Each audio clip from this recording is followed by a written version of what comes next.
Monsoon season brings storms, rain, dust, and also concerns about valley fever. Researchers at the University of Arizona say even though we haven't seen a lot of storm activity yet, valley fever cases are already spiking.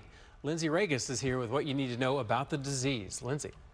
A doctor I spoke with says if you live in Arizona and you get pneumonia, you should get tested for valley fever. Not being treated right away can lead to a more severe case because the disease can spread throughout your body. It cost one woman 10 years of her life, and now she's dedicated her life to informing others. It's almost like you have something in you that is trying to kill you. Sharon Philippe is a valley fever survivor, but it took her a decade to get to that point. It was like I fell off a cliff. I mean, I couldn't get my head off the pillow. I hurt everywhere.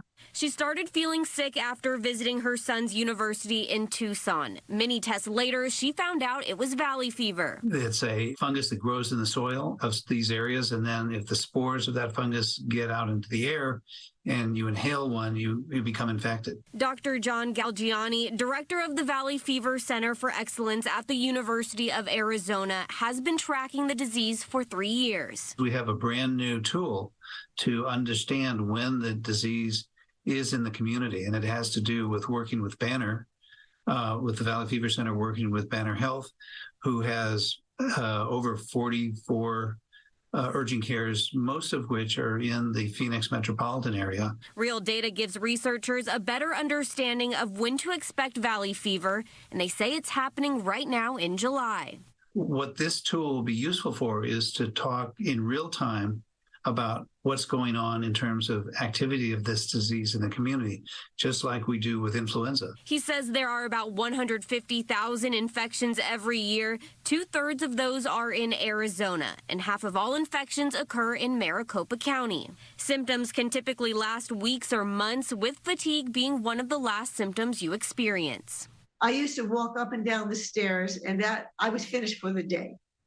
Fatigue is one of the main things that happens with this, besides the fact that it can enter into and affect every organ of your body. After experiencing 10 years of pain and briefly being in a coma because of valley fever, she's created an organization, Valley Fever Survivor, to inform others about the disease. I think it's so important for everyday people that live in that beautiful state to know that if you're feeling that something is wrong, seek out a doctor.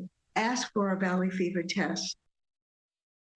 Dr. Galgiani says a valley fever vaccine for dogs is in the works. The University of Arizona is working with a vet company to roll out a valley fever prevention vaccine as soon as next year. The next step would be to get a similar vaccine in human trials as well. Reporting in studio, Lindsey Ragas, Fox 10 News.